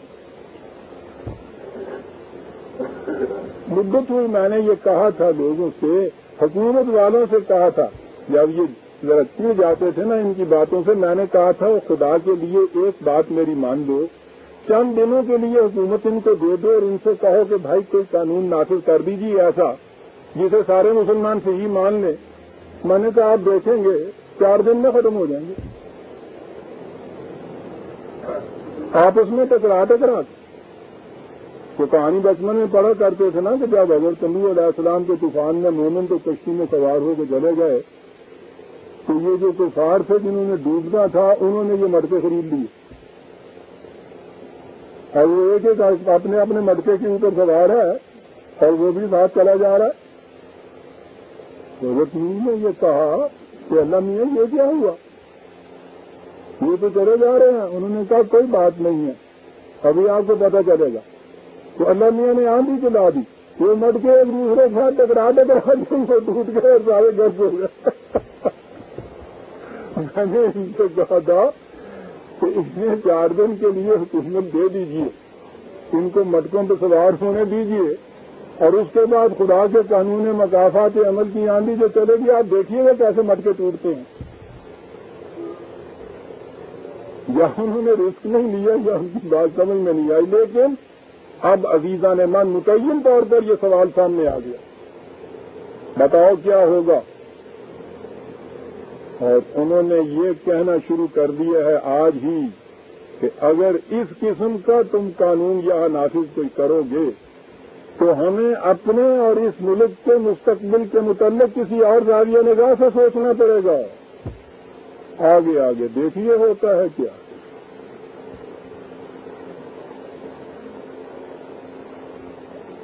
وقت ہو گیا, تفصیل آپ نے دیکھنی ہو. اتفاق سے اسی مہینے کا طلوع اسلام آ گیا ہے, وہ آ گیا اسٹال پہ. اس میں یہ ایک موضوع ہے, پوری تفصیل سے اس میں یہ بات کی گئی ہے. اسلامی مملکت کا خواب جو کثرت تعبیر سے پریشان ہو گیا, یہ کثرت تعبیر سے پریشان ہوتا ہے. عزیزان مان اسے آپ دیکھ لیجیے گا. میں کیا یہ رہا تھا کہ قرآن کریم کی روح سے اسلامی نظام اور اللہ اور رسول کی اطاعت کا صحیح مفہوم یہ ہے, اس کی کتاب وہ آپ کے ہاں مرکزی حیثیت رکھے, فائنل اتھارٹی, حجت سند دین میں. اور مسلمان اس پہ اتفاق تو سب کو ہے, لفظی اتفاق, عملی اتفاق کر دیں کہ ہمارے لیے ہماری فقہ یا قانون یا دین کے قوانین میں سند یہ کتاب, اس کو لے کے بیٹھیں, اپنی اپنی فقہ اور روایات کو الگ رکھ دیں, مل کے بیٹھیں, موجودہ زمانے کے تقاضے جو ہیں ان کو سامنے رکھیں, سند آخری خدا کی کتاب کو رکھیں, اور اس کے بعد دیکھیں کہ کس طرح یہ ایسا ضابطہ قوانین نہیں دے سکتی کہ جو تمام مسلمانوں کے نزدیک یکساں قرآنی ہوگا. اس ضابطے کو جو نافذ کریں گے اسے اسلامی حکومت کہا جائے گا. اس ضابطے کی اطاعت اس نظام کے تابع کہ حق اختلاف کا اگر معاملہ ہو تو ریفر کیا جائے اس اسلامی حکومت کو جس کا مرکزی اتھارٹی خدا کی کتاب ہو, اور یہ ضابطہ قوانین نافذ کیا جائے. یہ سند اور حجت اپنی جگہ غیر متبدل رہے, زمانے کے تقاضے بدلتے جائیں, اس کے مطابق پھر باہمی مشاورت سے اپنے بنائے ہوئے جزیاتی قانون کے اندر تبدیلی کرتے چلے جاؤ. یہ ہے اسلام. عزیزان مان, یہ ہے جو قرآن نے کہا تھا اطیع اللہ و اطیع الرسول و اولی الامر منکم, اطاعت کرو اللہ اور رسول کی. رسول صلی اللہ علیہ وسلم کے بعد یہ اطاعت اسلامی مملکت کی مرکزی اتھارٹی جسے بھی آپ تسلیم کر لے, بنا لے, اور وہ کتاب اللہ کے مطابق قوم کو چلائے اور حکومت قائم کرے, تو یہ اطاعت اس کی ہو جائے گی. اس کے جو ماتحت افسر ہوں گے وہ بھی ان قوانین کو نافذ کریں گے. ان کے فیصلوں کے خلاف اپیل کا حق حاصل ہوگا. اپیل کی اپیلیٹ اتھارٹی فائنل پھر یہی مرکزی اتھارٹی ہوگی, اور یہ جو فیصلہ دے گی وہ آپ کے ہاں آخری فیصلہ ہوگا. یہ ہے عزیزان مان جو قرآن نے کہا کہ جب اب ان کے ساتھ اختلافی بات ہو تو وہاں ریفر کیا جاؤ ان کنتم تؤمنون باللہ والیوم الآخر. یہ شرط ہے, اگر تم خدا اور آخرت پہ ایمان رکھتے ہو تو یہ ہے وہ طریقے زندگی جو تمہیں اختیار کرنا پڑے گا. ذالک خیر, تم دیکھو گے کتنا اچھا ہے, کتنی بھلائی ہے تمہاری اس کے اندر, کتنی بڑی چیز ہے. آج اس امت کے باہمی اختلاف مٹ جائیں عزیزان مان, پوچھو ہی نہیں اس کی قوتوں کا راز. مراکش سے لے کے انڈونیشیا تک ایک بحر مواج ہے. جغرافیائی پوزیشن اس کی کہ زمین کے مرکز کے اندر یہ چیز جاتی ہے. یہ پوری کی پوری بیلٹ. ان میں اگر ایک مرکز کے اوپر رہنے کا اسلوب پیدا ہو جائے، ان میں اختلافی معاملات کے لیے ایک فائنل اتھارٹی یہ مقرر کر لیں، آپ سوچئے تو صحیح، دنیا کی کوئی قوم بھی اس قوم کو پھر شکست دے سکتی ہے. دنیا کی ذالک خیر و احسن تاویلا، یہ بات قرآن نے کہی. معال کار تم دیکھو گے یہ کتنا حسین نظام ہے جو تمہیں ہم دیتے ہیں. تعبیر کے معنی معال کار ہوتا ہے. یہ قائم ہوا تھا، یہی قائم ہوگا. جب اور جہاں یہ قائم ہوگا اسی کو اسلامی نظام کہا جائے گا. عزیزان ایمان، اسی کی اطاعت خدا اور رسول کی اطاعت ہوگی، اور وہی احسن و تعویلہ کی قرآنی تشریح آپ کے سامنے پیش کرے گا. وقت ختم ہو گیا. آیت ہم نے ایک ہی لی. خدا کرے کہ میں اس کی تشریح سے بھی کر سکتا ہوں اور ذہن میں آ گئی ہو. میں نے عرض کیا تھا کہ بڑی اہم چیز ہے، بڑی نازک چیز بھی ہے، نقطۂ معاشرہ ہے، فرسٹ کرسٹل ہے، بنیادی چیز ہے آپ کے ہاں اسلامی نظام کی. جب بھی کسی نے قائم کرنا ہے، جہاں بھی کسی نے قائم کرنا ہے، اس پہ آنا پڑے گا. لیکن دشواری اس میں یہی ہے کہ اس میں نہ تو سیکولر نظام کی حکومت کے مزے رہتے ہیں، نہ مذہبی پیشوائیت رہتی ہے، نہ نظام سرمایہ داری رہتی ہے. صاحب ضرب کلیم تو ان تینوں کو مٹاتا ہے تو خدا کی حکومت قائم کرتا ہے.